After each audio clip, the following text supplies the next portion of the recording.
Ada hangat jadi.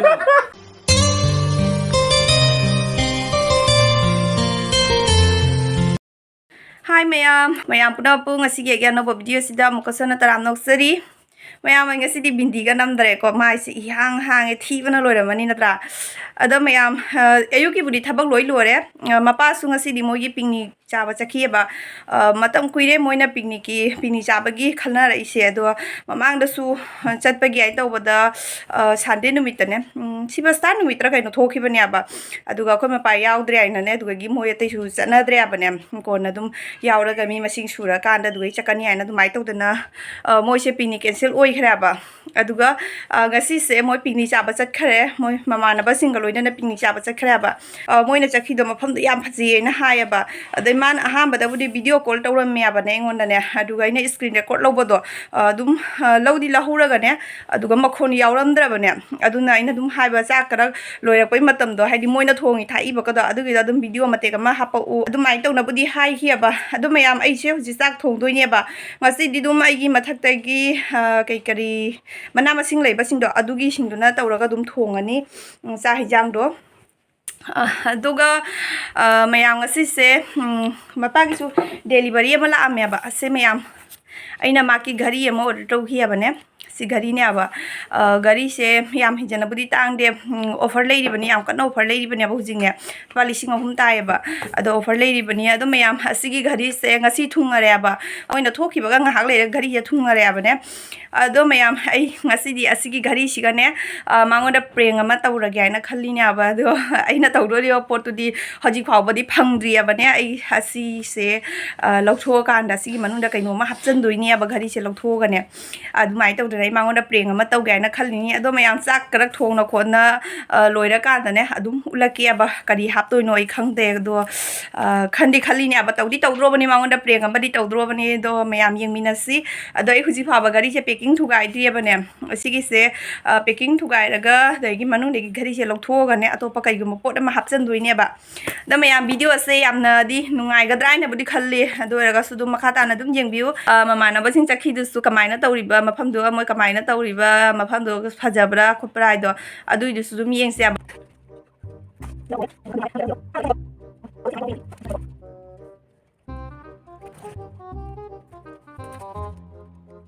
Smang do adum am sida leire ghari do phajabre yengo myam se khupa jama ado dum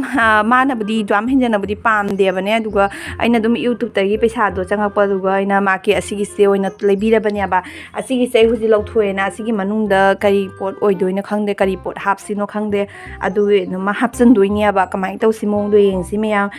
hangoi kai leirabo ado mayam khangde asigi manunda kari haptoi noi khangde ado horen hapa kan ne dum yeng halak ya bam ai mayam da su khanghalak ya da ha boina mayam gari je phajabra phajama mayam siga leina nungdo khatang lumma gadi ma thajabado hende badana asigi nung tawra gya ba nam kan to toi dik choi tawra tawra nam kan tawra kaino ne ma final je mau ngamni ne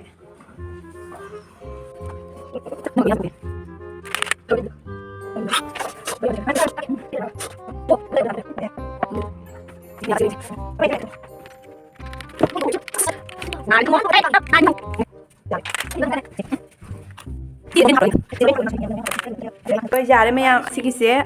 je no asigi hapse lagi aba mai to na hapse lagi si mai ta hapse lagi aduga asi khumse lagi lori bo ada mayam man ba mayam makhon ju khangaroi aduga selati hapse selati na phajala ne aba ji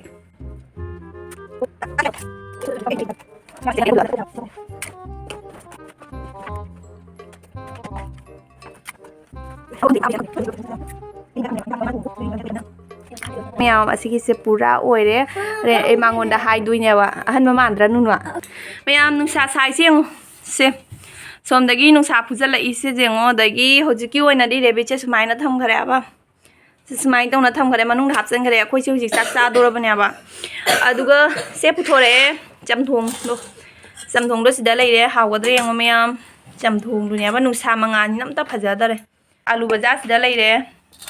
ꯑꯗꯒꯤ ꯁꯤꯅ ꯄꯨꯗꯤꯅꯥꯁꯤꯁꯨꯅꯦ ꯃꯈꯜ ꯑꯃ ꯄꯨꯗꯤꯅꯥ ꯑꯁꯥꯡꯕꯤꯗꯣ ꯑꯗꯨꯅꯦꯕ ꯑꯀꯣꯏꯕꯤꯗꯣ ꯅꯠꯇꯦ ꯑꯁꯥꯡꯕꯤ ꯄꯨꯗꯤꯅꯥꯗꯨꯅꯦꯕ ꯑꯁꯤ ꯃꯅꯝ ꯌꯥꯝ ꯅꯨꯡꯁꯤ ꯑꯩꯅ ꯊꯥꯕꯅꯦꯕ ꯃꯅꯝ ꯌꯥꯝ ꯅꯨꯡꯁꯤ ꯁꯤꯅ ꯃꯣꯔꯣꯛ ꯈꯔ ꯆꯦꯅꯤ ꯑꯩꯒꯤ ꯊꯨꯝ ꯌꯥꯝ ꯆꯥꯏꯌꯦꯕ ꯑꯗꯨꯅ ꯑꯩꯒꯤ ꯊꯨꯝ ꯈꯔ ꯄꯨꯊꯣꯔꯛꯑꯦ ꯁꯤꯗ ꯂꯩꯔꯦ ꯆꯥꯛ ꯑꯩꯈꯣꯏ ꯆꯥꯔꯅꯦꯕ ꯏꯟꯖꯥꯡ ꯆꯝꯊꯣꯡ ꯊꯣꯡꯕꯁꯦ ꯍꯥꯎꯗꯣꯏꯅꯦꯕ ꯁꯤ ꯐꯖꯅ ꯇꯧꯔ ꯊꯣꯡꯉꯤꯅꯦ ꯁꯤꯒ ꯍꯥꯞꯄꯤꯁꯦ ꯖꯦꯟꯖꯤꯟ ꯀꯔꯤ ꯀꯔꯥ ꯌꯦꯡꯉꯣ ꯃꯌꯥꯝ ꯍꯥꯎꯗꯣꯏꯅꯦꯕ ꯃꯌꯥꯝ ꯑꯩ ꯍꯧꯖꯤꯛ ꯆꯥꯛꯇꯣꯛꯑꯦꯕ ꯆꯥꯛꯇꯣꯛꯑꯒ ꯑꯩꯁꯦ ꯃꯈꯨꯠ ꯄꯞ ꯍꯥꯝꯃꯒꯅꯦ ꯑꯗꯨꯗꯒꯤ ꯊꯣꯛꯂꯛꯏꯅꯦꯕ ꯑꯉꯥꯡꯁꯤꯡꯗꯤ ꯆꯥꯛ ꯆꯥꯔꯤꯑꯕꯅꯦ ꯑꯗ ꯃꯌꯥꯝ ꯉꯁꯤꯁꯦ ꯈꯪꯗꯦ ꯑꯩꯁꯦ ꯀꯩ ꯍꯥꯏꯗꯣꯏꯅꯣ ꯑꯩꯅ ꯑꯩꯅ ꯌꯨꯇ꯭ꯌꯨꯕ ꯍꯥꯡꯖꯔꯛꯏꯁꯦ ꯆꯍꯤ ꯑꯃꯅꯤ ꯍꯦꯜꯂꯦꯕꯀꯣ ꯑꯣꯛꯇꯣꯕꯔ ꯅꯕꯦꯝꯕꯔ ꯗꯤꯁꯦꯝꯕꯔ ꯖꯅꯋꯥꯔꯤꯆꯍꯤ ꯑꯃꯒꯅꯦ ꯊꯥ 3 ꯐꯥꯔꯦꯕ ꯑꯩꯅ ꯉꯁꯤ ꯌꯨꯇ꯭ꯌꯨꯕ ꯍꯥꯡꯉꯛꯏꯁꯦ ꯑꯁꯤꯒ ꯑꯗꯨꯝ ꯑꯩꯅ ꯑꯍꯥꯟꯕꯗꯕꯨꯗꯤ ꯃꯉꯣꯟꯗ ꯍꯥꯏꯗꯕꯅꯦꯕ ꯌꯨꯇ꯭ꯌꯨꯕꯇ ꯚꯤꯗꯤꯑꯣ ꯌꯥꯎꯁꯤ ꯈꯣꯠꯁꯤ ꯍꯥꯏꯅ ꯑꯩ ꯍꯥꯏꯗꯕꯅꯦꯕ ꯑꯗꯨꯝ ꯑꯩꯅ ꯏꯁꯥꯅ ꯑꯗꯨꯝ ꯇꯧꯖꯕ ꯈꯔ ꯎꯠꯆꯕ ꯑꯗꯨ ꯈꯛꯇꯅꯤꯗꯅꯀꯣ ꯑꯗꯨꯒꯤ ꯃꯇꯨꯡꯗꯗꯤ ꯃꯤ ꯃꯌꯥꯝ ꯑꯃ ꯃꯥꯒꯤ ꯅꯨꯄꯥ ꯌꯥꯎꯅꯔꯛꯄꯗꯨꯒꯗꯤ ꯑꯩꯁꯨ ꯑꯗꯨꯝ ꯌꯥꯎꯍꯟꯅꯤꯡꯉꯦꯗꯅ ꯑꯗꯨ ꯑꯩ ꯃꯉꯣꯟꯗ ꯊꯧꯕ ꯍꯧꯔꯛꯏꯁꯦ ꯑꯣꯈꯥ ꯀꯨꯏꯔꯦ ꯊꯥ 6-7 ꯁꯨꯔꯝꯃꯅꯦꯕ ꯑꯩꯅ ꯃꯉꯣꯟꯗ ꯚꯤꯗꯤꯑꯣ ꯌꯥꯎꯁꯦꯅ ꯍꯥꯏꯗꯤ ꯑꯣꯈꯥꯛꯖꯥꯝ ꯆꯍꯤꯃꯨꯛꯀ ꯐꯥꯔꯝꯃꯗ꯭ꯔꯥ ꯈꯪꯗꯦꯗ ꯑꯣꯈꯥ ꯀꯨꯏꯔꯝꯃꯅꯦꯕ ꯑꯩꯅ ꯚꯤꯗꯤꯑꯣ ꯌꯥꯎꯁꯦ ꯍꯥꯏꯅ ꯊꯧꯔꯛꯏꯁꯦ ꯑꯗꯣ ꯃꯌꯥꯝ ꯃꯥꯁꯦ ꯚꯤꯗꯤꯑꯣ ꯌꯥꯎꯕꯨꯗꯤ ꯌꯥꯎꯔꯦꯕ ꯑꯗꯨꯝ ꯃꯌꯥꯝꯁꯨ ꯑꯗꯨꯝ ꯎꯔꯤꯗꯨꯅꯤ ꯃꯆꯤꯠ ꯃꯌꯥꯝ ꯌꯥꯎꯔꯦꯗꯅ ꯑꯗꯣ ꯄꯨꯔꯥ ꯑꯣꯏꯅ ꯚꯤꯗꯤꯑꯣ ꯃꯃꯥꯡꯗ ꯊꯣꯛꯅꯒ ꯋꯥ ꯉꯥꯡꯕꯗꯣ ꯑꯗꯨꯒꯤꯗꯨꯗꯤ ꯑꯝꯐꯥꯎ ꯉꯥꯡꯗ꯭ꯔꯤꯗꯅ ꯑꯗꯣ ꯃꯌꯥꯝ ꯑꯩ ꯉꯁꯤꯁꯦ ꯃꯌꯥꯝꯗ ꯌꯥꯝꯅ ꯁꯣꯛ ꯑꯣꯏꯕꯀꯣ ꯑꯩꯉꯣꯟꯗꯁꯨ ꯄꯨꯔꯥ ꯄꯨꯡꯉ ꯉꯛꯏ ꯍꯥꯏꯁꯤꯅꯤ ꯃꯥꯅ ꯚꯤꯗꯤꯑꯣ ꯊꯥꯔꯛꯄꯗꯅꯦ ꯑꯩꯁꯨ ꯄꯨꯔꯥ ꯉꯛꯏ ꯍꯥꯏꯁꯤꯅꯦꯕ꯭ꯔꯥ ꯑꯗꯨ ꯃꯣꯏꯗꯤ ꯍꯧꯖꯤꯛ ꯄꯥꯔꯇꯤ ꯇꯧꯔꯤꯗꯅ ꯃꯣꯏ ꯃꯃꯥꯟꯅꯕꯁꯤꯡꯒ ꯂꯣꯏꯅꯗꯅ ꯄꯤꯛꯅꯤꯛ ꯆꯥꯔꯤ ꯄꯥꯔꯇꯤ ꯇꯧꯔꯤꯗꯅꯀꯣ ꯑꯗꯣ ꯀꯔꯤ ꯋꯥꯈꯜ ꯈꯜꯂꯨꯔꯅꯣ ꯈꯪꯗꯦ ꯃꯌꯥꯝ ꯃꯥꯅ ꯚꯤꯗꯤꯑꯣ ꯂꯧꯕꯀꯣ ꯅꯣꯛꯁꯨ ꯀꯌꯥꯝ ꯅꯣꯛꯅꯤꯡꯉꯦ ꯈꯪꯉꯕ ꯑꯗꯒꯤ ꯑꯗꯨꯝ ꯃꯥꯅ ꯊꯥꯔꯛꯏꯕꯅꯦ ꯈꯪꯕ꯭ꯔꯥ ꯑꯗꯨꯒꯤꯗꯤ ꯑꯩ ꯃꯌꯥꯝꯗ ꯁꯤꯌꯥꯔ ꯇꯧꯔꯛꯀꯦ ꯍꯧꯖꯤꯛ ꯃꯐꯝꯗꯨꯁꯨ ꯌꯥꯝ ꯊꯤꯅ ꯐꯖꯩꯑꯕ ꯑꯗꯨꯒꯤ ꯃꯃꯥꯡꯗꯕꯨꯗꯤꯅꯦ ꯃꯥꯒ ꯚꯤꯗꯤꯑꯣ ꯀꯣꯜ ꯇꯧꯔꯒ ꯋꯥꯔꯤ ꯁꯨꯅꯈꯤꯕꯒꯤꯁꯨ ꯑꯩꯅ ꯁꯤꯒꯤ ꯃꯣꯕꯥꯏꯜꯁꯤꯒꯤ ꯇꯧꯔꯒꯅꯦ ꯔꯦꯀꯣꯔꯠ ꯂꯧꯍꯧꯕ ꯂꯩꯌꯦꯕ ꯑꯗꯨꯒꯤꯗꯨꯁꯨ ꯑꯩ ꯍꯥꯞꯄꯛꯀꯦꯕ ꯑꯍꯥꯟꯕꯗ ꯃꯥꯅ ꯑꯗꯨꯒꯤꯗꯣ ꯑꯗꯨꯝ ꯃꯌꯥꯝꯗ ꯎꯠꯆꯔꯛꯀꯦ ꯑꯗꯨꯝ ꯃꯌꯥꯝ ꯅꯣꯛꯅꯕꯤꯒꯅꯨ ꯉꯁꯤ ꯃꯥꯡꯅ ꯑꯍꯥꯟꯕ ꯍꯥꯏꯖꯕꯅꯦꯕ ꯑꯗꯣ ꯃꯌꯥꯝ ꯑꯗꯨꯝ ꯁꯞꯄꯣꯔꯠ ꯇꯧꯕꯤꯔꯛꯑꯣ ꯐꯖꯩ ꯈꯣꯠꯂꯤ ꯀꯥꯏꯅ ꯑꯩꯈꯣꯏ ꯂꯩꯇ꯭ꯔꯅꯦ ꯈꯛꯇ ꯁꯧꯒꯠꯄꯤꯕꯗꯣ ꯃꯤ ꯄꯨꯛꯅꯤꯡ ꯁꯧꯒꯠꯄꯤꯕ ꯀꯥꯏꯅ ꯍꯥꯏꯅꯗ꯭ꯔꯅꯦ ꯑꯗꯨꯗꯣ ꯑꯣꯏꯍꯜꯂꯨꯕ ꯃꯊꯪꯗꯁꯨ ꯃꯥꯛꯇꯣ ꯚꯤꯗꯤꯑꯣ ꯌꯥꯎꯕ ꯌꯥꯅꯕꯒꯤꯀꯣ ꯅꯠꯇ꯭ꯔꯒꯗꯤ ꯃꯌꯥꯝꯅ ꯑꯊꯤ ꯋꯥ ꯍꯥꯏꯔꯒꯗꯤ ꯃꯥꯁꯨ ꯑꯗꯨꯝ ꯋꯥꯈꯟꯗꯣ ꯀꯩꯅꯣꯝ ꯈꯟꯈꯤꯕꯁꯨ ꯌꯥꯏꯀꯣ ꯑꯗꯨꯅ ꯃꯌꯥꯝ ꯑꯩꯒꯤ ꯅꯨꯄꯥꯅ ꯉꯁꯤ ꯑꯗꯨꯝ ꯃꯌꯥꯝ ꯃꯃꯥꯡꯗ ꯊꯣꯛꯑꯒ ꯋꯥ ꯉꯥꯡꯉꯩꯁꯦ ꯑꯗꯨꯒꯤꯗꯣ ꯃꯌꯥꯝ ꯃꯥꯅ ꯋꯥ ꯉꯥꯡꯉꯤꯁꯦ ꯑꯁꯦ ꯃꯌꯥꯝ ꯑꯗꯨꯝ ꯁꯧꯒꯠꯃꯤꯟꯅꯁꯤ ꯃꯊꯪꯗꯁꯨ ꯚꯤꯗꯤꯑꯣ ꯌꯥꯎꯔꯛꯑꯣ ꯈꯣꯠꯂꯣ ꯀꯥꯏꯅ ꯃꯌꯥꯝ ꯈꯤꯇꯪ ꯀꯃꯦꯟꯠꯀꯗꯣ ꯇꯧꯁꯜꯂꯛꯑꯣꯕ ꯑꯗꯣ ꯃꯌꯥꯝ ꯑꯩ ꯎꯠꯂꯛꯀꯦꯕ ꯃꯥꯅ ꯚꯤꯗꯤꯑꯣ ꯊꯥꯔꯛꯄꯗꯣ ꯑꯗꯨꯏꯗꯣ ꯑꯩ ꯃꯇꯦꯛ ꯑꯃ ꯎꯠꯂꯛꯀꯦ ꯑꯗꯨꯒꯤ ꯃꯈꯥ ꯇꯥꯅ ꯑꯗꯨꯝ ꯑꯩꯅ ꯃꯥꯒ ꯋꯥꯔꯤ ꯁꯤꯟꯅꯕꯒꯤ ꯁ꯭ꯀ꯭ꯔꯤꯟ ꯔꯦꯀꯣꯔꯠ ꯂꯧꯍꯧꯕꯗꯣ ꯑꯗꯨꯒꯤꯗꯨꯁꯨ ꯑꯗꯨꯝ ꯎꯠꯂꯛꯀꯦꯕ ꯑꯗꯣ ꯃꯌꯥꯝ ꯌꯦꯡꯃꯤꯟꯅꯁꯤ ꯀꯃꯥꯏꯅ ꯇꯧꯕ ꯃꯑꯣꯡꯗ यंगमिनसी। हाय गाइस, ये मैं हूँ, ये मेरे दोस्त लोग हैं और ये इधर चूल्हा है और ये इधर तंदूरी बन रहा है और ये कुकरी है और इधर पार्टी चल रहा है। पिकनिक प्लेस मधुरा क्वारी, कितना सुंदर प्लेस है। इससे ज़्यादा और सुंदर प्लेस पिकनिक बनाने के लिए और जगह मिलेगा नहीं आप लोग को। सिलचर से लगभग 30 किलोमीटर दूर। चारों साइड पहाड़ी है। पानी थोड़ा गंदा हो गया बीच में, कपड़ा भी धो देता है इसलिए पानी गंदा हो गया। ये देखो गाइस, कितना सुंदर प्लेस है। आज जनवरी 29 तारीख है, तब भी पिकनिक बनाने लोग कितने आ रहे हैं देखो। मतलब इस महीने पूरा चलेगा पिकनिक, हर संडे को। फजाबना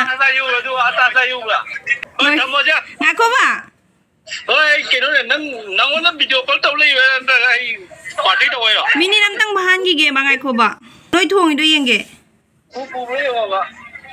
केनो लोंखां लोंगरेने न मोबाइल फैदो फैजिन तौगनुआबा उई ngasa alowdo yenge ya leiranga leine oi ma nungai re noi ising da di chaloi dro hore ni sing chapar se video amtang toro Kalau ising da kana video tu moi di kudai ga parai lu jana ba nang pu hodra ba ai ta le lu jaba asia kai mi no ne noi gi group to amtang ga video lo ro yenge ne ai da noi gi group to ha noi gi mi mayam do denga kan kuk le ko hoi gi koi mana ba yin se sene ro gi mata no pa mi mayek sing na ude ne datas oh das ka uri datas hai taro vãi tôi rồi vãi này ơi vãi nè ôi hả đi là chú ô ơi Namaste. hi hello Mình cứ lấy này. Mình có bao nhiêu chưa? Ice. Má lên đi, cái này gì cả. Ôi ma, bà khăng pha đây nè. Nó ở đây mà biết xe, u bro. Thấy chưa? Khôi chắc rồi, khôi nhạc tiếng ai thì chụp mặt lắm rồi bà. Sis. Ôi. Thôi thăm ơi.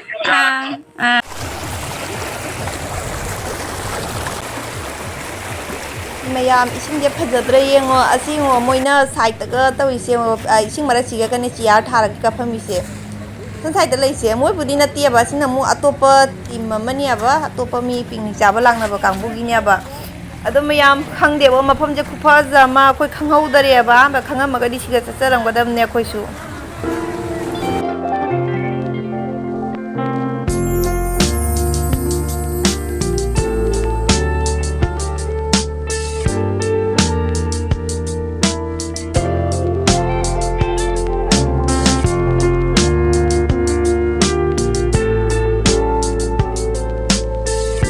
lại ba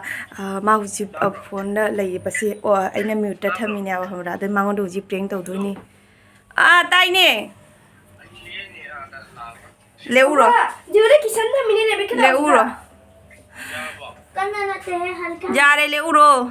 đó mày mau chụp chung rồi nào đó riêng đó tàu rồi kìa mang đồ mau chụp lại con mang con dầu này thôi nè con mang con dầu này mai con đập phone tàu phải tới này ra đây là dầu này khăng nghe chú ra đây giang nó lâu dùng giang lâu rồi papa lại thu hàng được sao và thi ngang gì mà ai khăng nghe chưa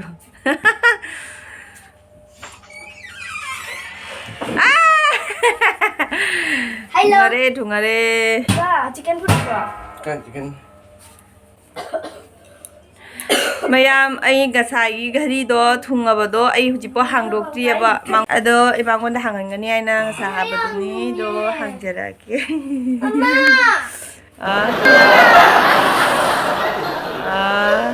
ni ba hang om tan duk lo thu nana jare ko bai men chik ji bole da mayam gari je kumjang anu na phajai phajate takpira mayam boss di kupa jama aje hàng rồi ha hàng rồi này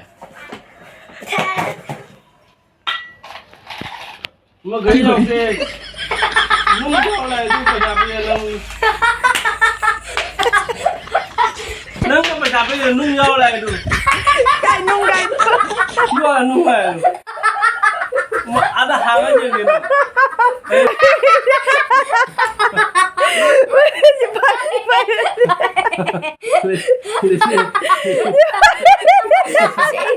sini tangi do lisi ngom lo ya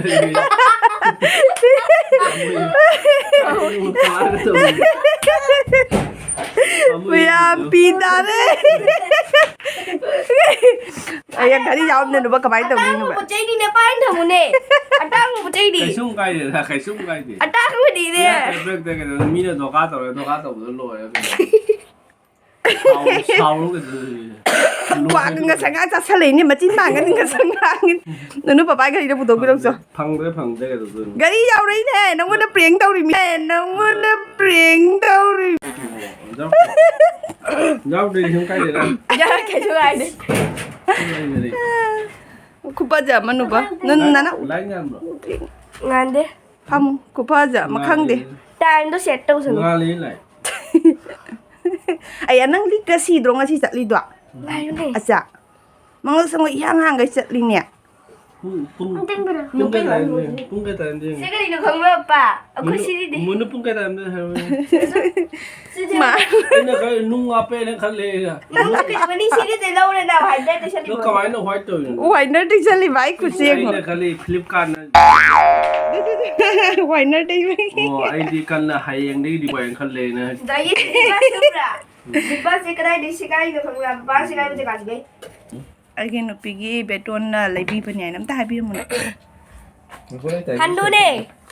ตาบีมัน ไอ้แต่มึงจะโตเป็น พยายามลิกชิจันบีว่ามันก็ช่างที่ห่างๆไอ้ข้างเดียวมาลิกชิดังไอ้กี่ปิงกาบสัตว์เลยแบบ